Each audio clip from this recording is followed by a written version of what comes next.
Chris Christie has a brilliant idea about what we should do with immigrants. Let's listen.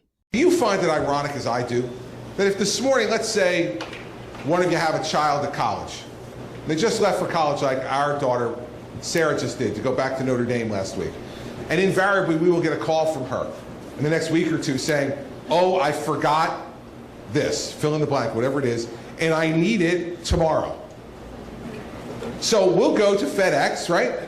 And we'll package it up and we'll drop that package at FedEx, and you go online and at any moment, FedEx can tell you where that package is.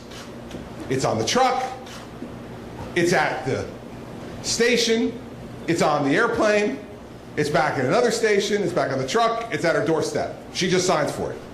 Yet, we let people come to this country with visas, and the minute they come in, we lose track of them. We can't. So here's what I'm going to do as president. I'm going to ask Fred Smith, the founder of FedEx, come work for the government for 3 months.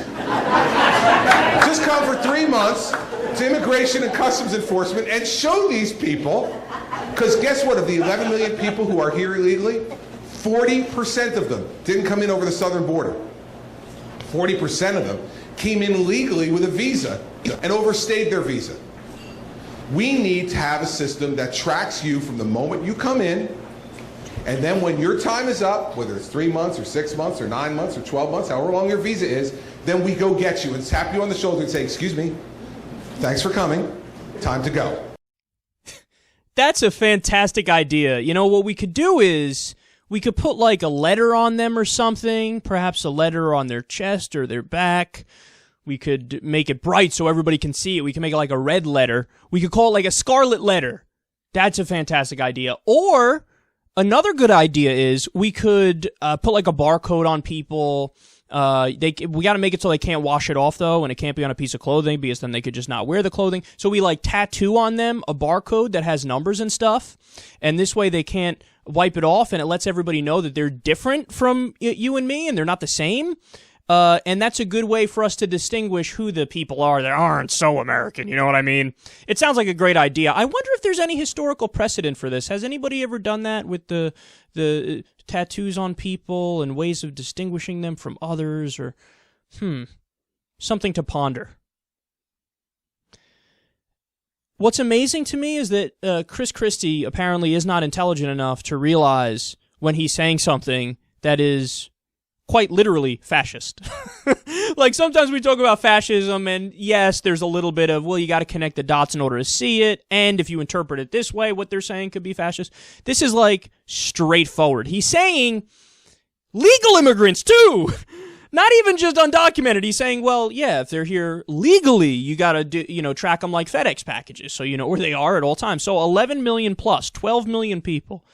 Track all of them at all times, monitor their every step, and then as they do that, Chris Christie also has the nerve to say, I'm a small government conservative.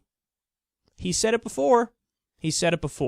See, when Republicans say that, what they really mean is, I believe in small government only when it's fucking convenient for me, and other times I'll believe in big government, and you can't call me out on that and say I believe in big government, even if not only is it big government, it's authoritarianism and or fascism.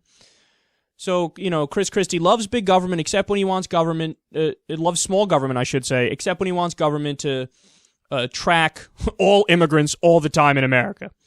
And also when it comes to stuff like abortion. I always found it hilarious that you have conservatives saying, I believe in small government, unless, of course, we're talking about a transvaginal ultrasound, which is basically state-sanctioned rape. Let's shove a device up a woman's vagina to monitor what's going on up there. And, of course, we believe in getting inside of your uterus because the state needs to regulate there and you can't make your own decisions with your body. And also war spending. Chris Christie's a big war hawk. I believe in small government except when it comes to the military, in which case about 57% of discretionary spending goes to war, and I love it. I believe in small government unless I think you're a, quote, civil liberties extremist, as Chris Christie said about Rand Paul not too long ago. Civil liberties extremists. You know who civil liberties extremists were? The Founding Fathers. They were the biggest civil liberties extremists.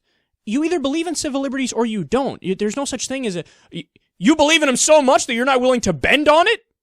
Yeah, that just means you believe in them. That just means you actually care about the fucking Constitution. Whereas Chris Christie is like, it's optional. He said you can't enjoy your civil liberties from a coffin. So, okay, then just come out and say it, man. Come out and say it. I don't believe in the Constitution. I don't believe in freedom. I don't believe in civil liberties. I believe in them only when it's fucking convenient, which means I'll take them away whenever it's inconvenient, which means I don't in any way, shape, or form believe in small government in the same way that you don't believe in it when you say we should track every single immigrant in the country.